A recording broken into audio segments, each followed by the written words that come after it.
मैं अश्विनी वानखड़े। कृषि न्यूज में आप सभी का स्वागत है। आइए नजर डालते हैं आज की टॉप हेडलाइंस की ओर। सिर्फ 2 दिन बाकी देसी गाय पालकों के पास 51,000 रुपए जीतने का आसान मौका। G20 अध्यक्षता के तहत इंदौर ने की कृषि कार्य समूह की बैठक की मेजबानी। अहमदाबाद में लोगों ने गाय को गले लगाकर मनाया काऊ हक डे। खुशखबरी, खेतों में तालाब बनवाने पर किसानों को मिलेंगे 90,000 से भी अधिक रुपए। G20 बैठक में सीएम ने जुताई कीटनाशकों के इस्तेमाल पर चिंता, जैविक खेती को लेकर कही बड़ी बात। कटीले जंगल में उगा दिए थाई अमरूद जैसे फल, 70 की उम्र में किसान ने किया कमाल। भारत के गुलाब से थाईलैंड, मलेशिया, दुबई में मनाया जाता है वैलेंटाइन डे। निर्यात में जोरदार रुझान। 1 अप्रैल को सरकार लॉन्च करेगी कृषि रोड मैप। खुदरा मुद्रास्फीति जनवरी महीने में बढ़कर 3 महीने के उच्च स्तर पर 6.52% पहुंची। सस्ते हो गए सोयाबीन समेत कई खाद्य तेल। चीतों का दूसरा जत्था भारत आने को है तैयार। चीतों की संख्या में होगा इजाफा। काऊ हक डे पर ममता बनर्जी का तंज, बोली गाय सिंग मार दे तो 10 लाख, भैंस को गले लगाने का 20 लाख। दिल्ली से लखनऊ तक खुशनुमा मौसम, पहाड़ों की बर्फबारी पर है बड़ा अपडेट।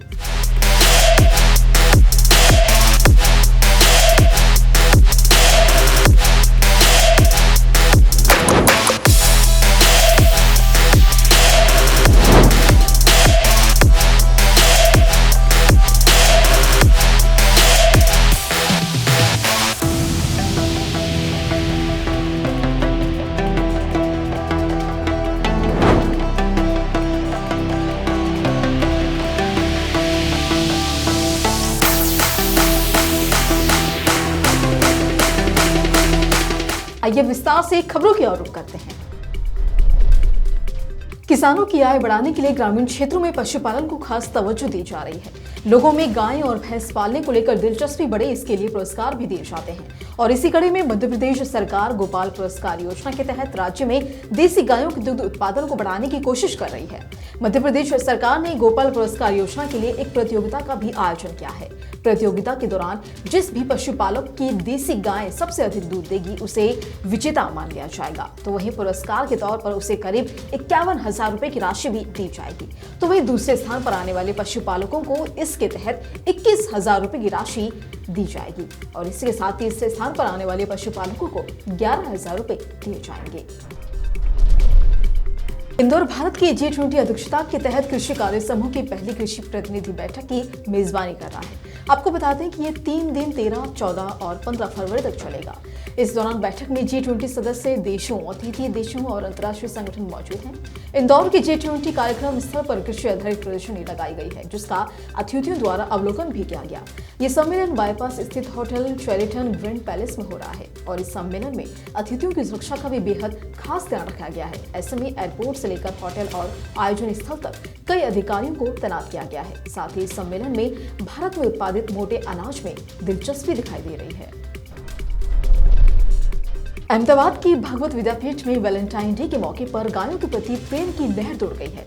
दरअसल 6 फरवरी को animal welfare board of India पशु कल्याण कानूनों पर एक वैधानिक सलाहकार निकाय ने 14 फरवरी को काऊ हक डे मनाने की अपील जारी की।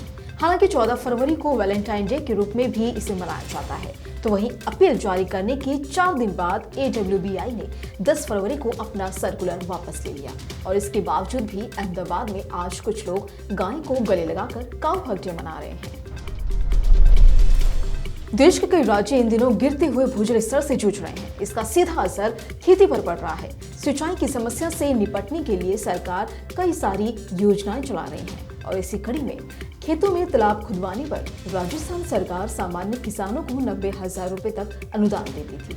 अब सरकार ने इस अनुदान को बढ़ाकर 1,10,000 रुपए करने का फैसला किया है। तालाब द्वारा सिंचाई के लिए बारिश के पानी का संचय किया जाता है और इसका उपयोग बंजर पड़ी भूमि को खेतीहर और किसानों के जीविकोपार्जन के लायक बनाने के लिए किया जाता है। फार्म पोंड का आकार 1200 घन मीटर से कम और न्यूनतम 400 घन मीटर होने पर पोर्टा बेसिस पर अनुदान दिया जाता है।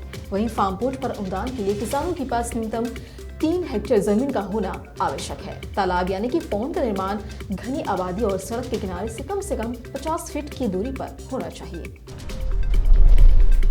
इंदौर में आयोजित G20 की बैठक में मध्य प्रदेश के मुख्यमंत्री शिवराज सिंह चौहान ने कहा कि वैश्विक खाद्य सुरक्षा सुनिश्चित करने के लिए अनाज उत्पादन बढ़ाना अहम है। लेकिन इस बात का भी पूरा ध्यान रखा जाना चाहिए कि खेती के तरीकों से कुदरत का कोई नुकसान ना हो।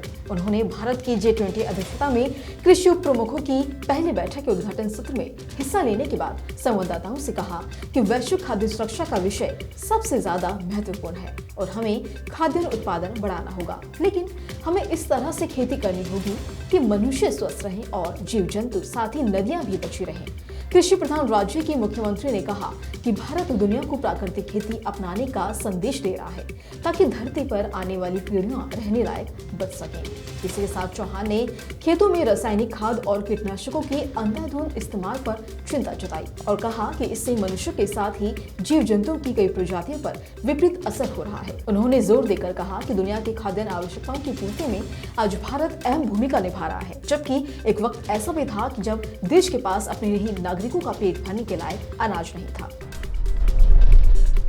किसी भी क्षेत्र में सफल होने के लिए उम्र मोहताज नहीं है। खेती में यह भी बात लागू हो जाती है। तो वहीं इटावा के रहने वाले 70 साल के राम सिंह राठौर ने कुछ ऐसा ही कर दिखाया है। दरअसल जानकारी के मुताबिक इटावा यमुना और चंबल नदी के किनारे बसा हुआ है। यहाँ बबुल के अलावा कटीले पौधे बहुत मात्रा में पाए जाते हैं और इस जगह पर अन्य फसलों की खेती काफी ज्यादा मेहनत की मांग करती है। ऐसे में अपनी मेहनत से राम सिंह बंजर जमीन पर थाई अमरूद समेत कई फल उगा रहे हैं।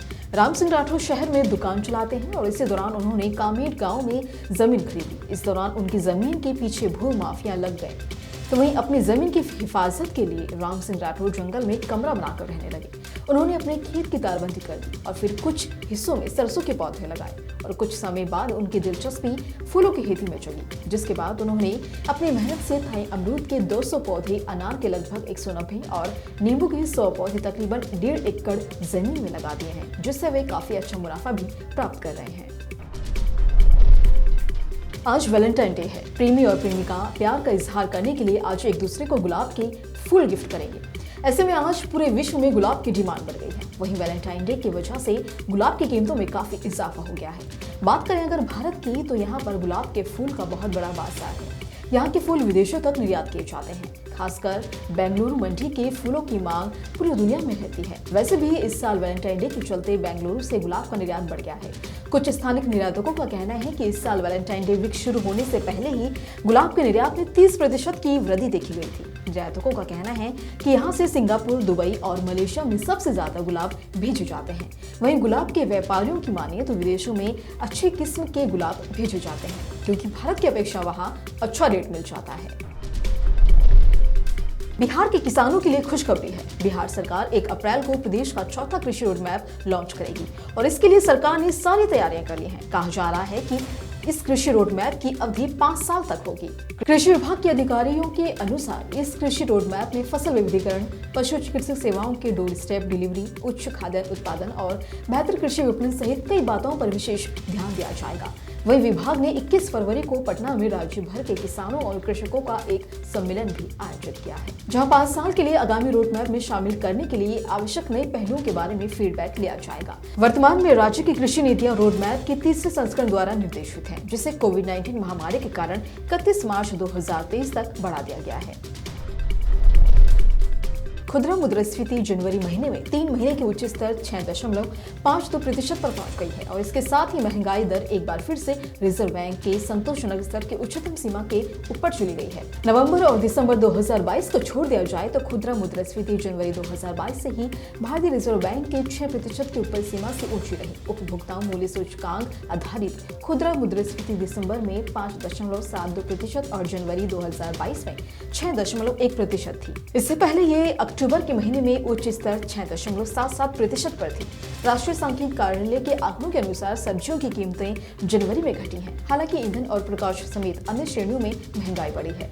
खाद्यान्न पदार्थों की महंगाई दर जनवरी में 5.94% रही। ये दिसंबर में 4.19% और पिछले साल इसी महीने में 5.43% थी। गांवों में महंगाई शहरों के मुकाबले ऊंची रही, जहां ग्रामीण क्षेत्रों में ये 6.85% रही, वहीं शहरी केंद्रों में ये 6% थी।